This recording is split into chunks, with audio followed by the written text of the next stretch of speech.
Shalom gamers, and welcome back to Cooking with Oregano, episode 1. Today we're going to be making albondigas soup. Alright, so what that is we're going to make some meatballs, put them in some soup. Ingredients on screen now. That's pretty cool, huh? Alright, step 1 is you have to wash all your vegetables. You don't want to get no salmonella, no E. coli. And also you want to be, at least 40% safe in the kitchen. So wash your vegetables before you, go along and do everything else.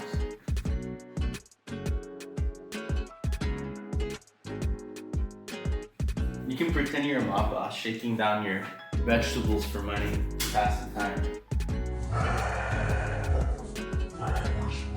So cooking soup's really easy. Most of it is prep work, and then you just kind of throw it all in the pot and kind of, just eye it for a bit.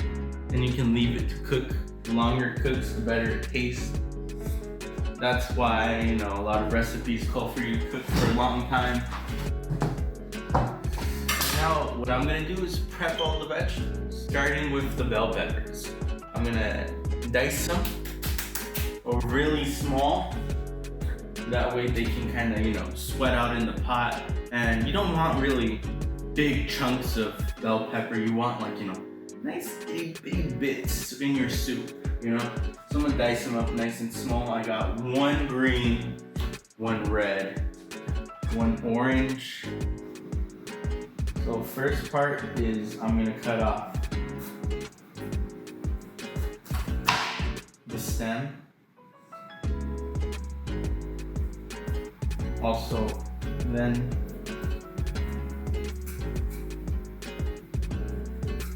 the fleshy inside you want to take out with all the seeds, because all the flavor, all the goodness is in the skin.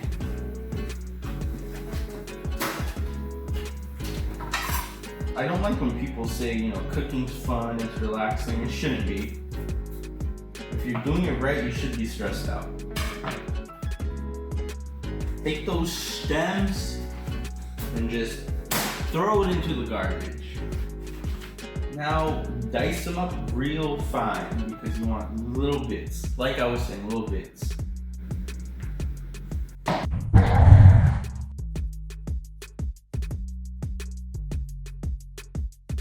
That's what they look like after a good old dice and slice. And those we're just gonna sweat in. We're not gonna have them be raw. So next I'm gonna be cutting the summer squash. Cut off the ends and then dice them up.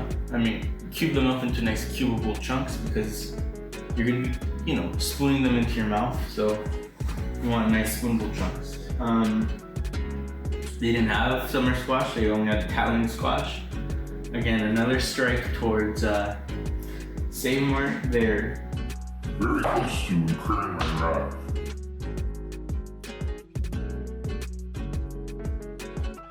Holy fuck.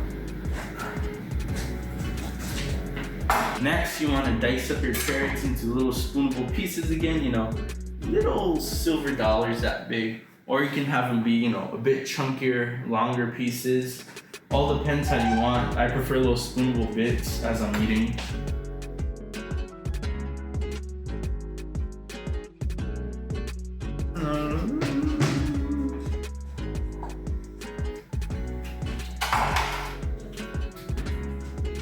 Alright, so here's the chayote. We're gonna, cut these up again into spoonable cubes.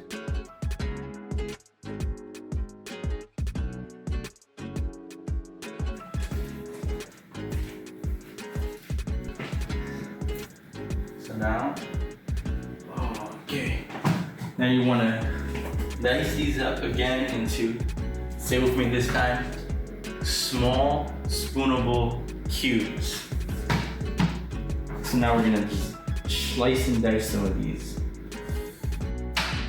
Mission failed. We'll get them next time.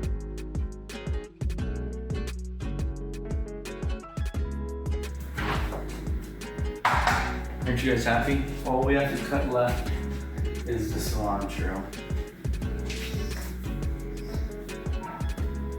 And if you have the cilantro soap gene, I don't know the substitute for it. You want to keep the stems too, because there's a lot of flavor in the stems. And you paid for it, so might as well use it.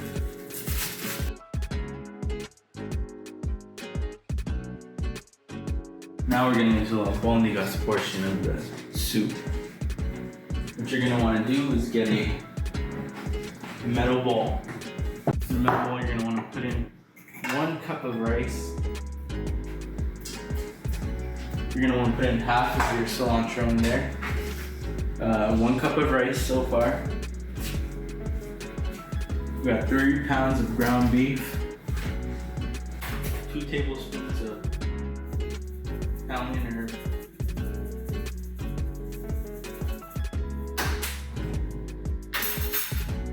And you're gonna want to also put in another tablespoon of dried oregano. He said it! He said it! 2 eggs, 2 large eggs.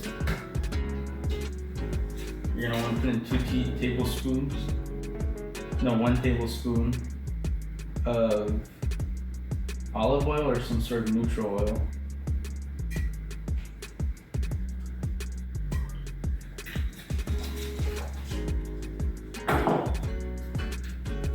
Some fresh ground pepper.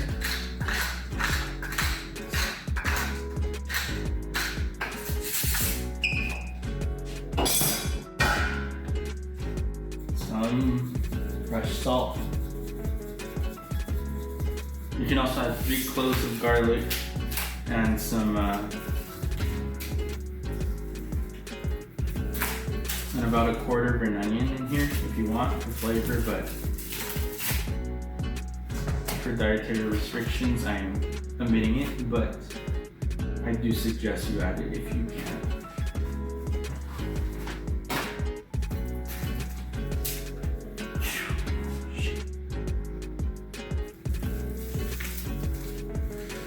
Now let's add that 3 pounds of ground beef in there, huh?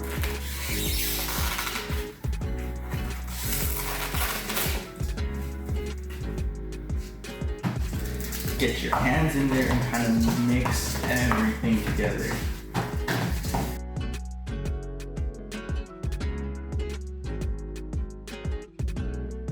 So now what you're gonna want to do after you mix everything you put in there is you scoop out, roll it into a ball, and just do that until you have as many bowls as your scoop allows, your batter allows you to create.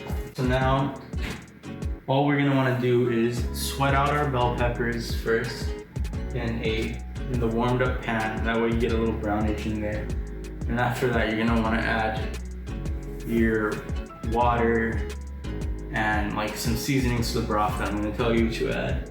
That way you get like a nice, brothiness, and then you're going to want to add in your meatballs, your potatoes, your squash, all of that afterwards, so it stews into the meat. This is really the only thing you're going to want to fry, so get some color.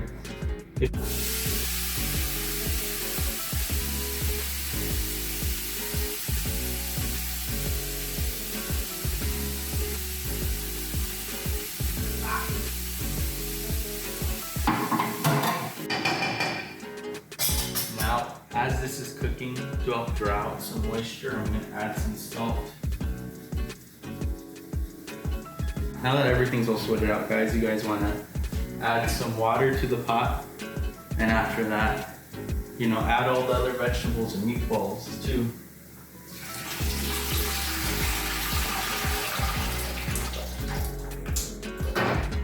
Now's the time to start adding everything else except for your cilantro. I'm also gonna add, a liberal helping, about 2 servings of chicken bouillon with tomato flavor, just to kind of give flavor to the broth. Also, now's the time, as all the water and everything's heating up, you're gonna want to add all your vegetables. Be careful, because the splashback is really hot, and all the splashback is really hot, and you might burn yourself. As long as you go about this carefully and methodically, it should be fine.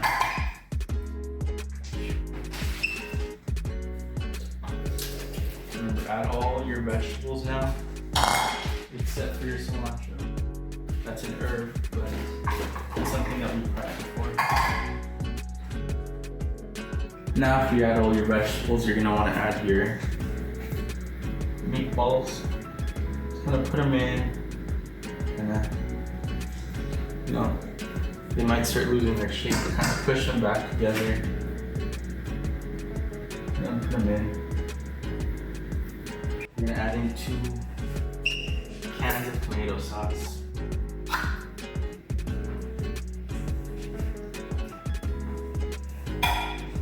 Give some flavor to the broth.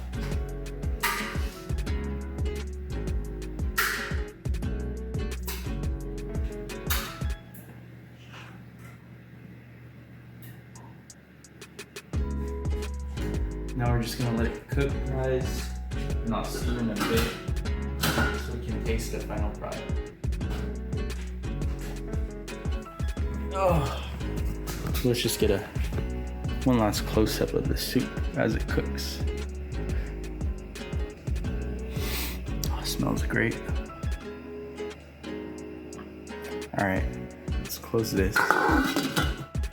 So gamers, here we are, 45 minutes later. I let it come to a full boil, and then I, on high heat, then I let it simmer for a while. I was having it cook down. The longer you let it cook, it'll taste that much better. Soup is one of those things where the longer it cooks, the better it gets. Kind of like wine. The more you age it, the better it gets, but there's an expiration date on soup. So, I didn't add anything else. I just tasted, adjusted, adding more chicken bouillon and a little bit of salt and pepper just to see how it tastes. We garnished with some cilantro, and you can see it has a nice color, the broth. The meatballs, I didn't put enough rice, it looks like, so it didn't hold together enough. But you know what, that's fine. It's authentic this way, It's a little bit crumbly. It's not perfect, and it shows that it's handmade. And honestly, it looks delicious. Now we can actually enjoy it, have some soup, have a little bit of gamer talk, guys.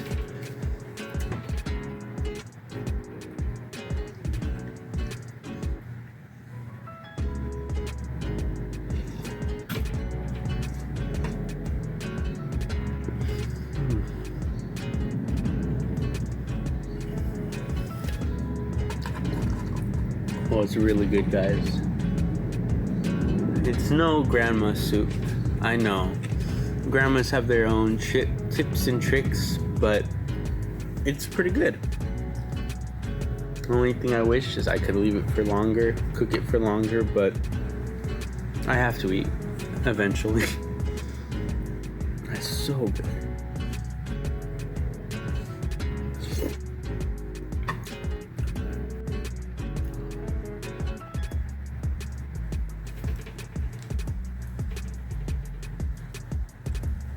What really adds a lot is using, good quality ingredients. I'm not adding anything really fancy and just letting the ingredients speak to themselves. In-N-Out does that, and they're killing the game when it comes to fast food. Simple ingredients, tasting very well. So shout out of this week goes to Thomas the Bear from Rocky Mountain Candy Factory. I love that bear. You all know him. You all love him too. Show him some love down in the comments. And with that, guys, gamers, what do you guys want to see next? What do you want to see me cook next? You want to see me going back to reviewing some food? You want me to sprinkle it in, do a little bit of both? I'm willing to work with you guys, the fans, because you guys, you gamers, are the ones who let me do this. Please share this video with 257 of your closest friends. and have them share it with 257 of their closest friends too. You know, that way we can get this video trending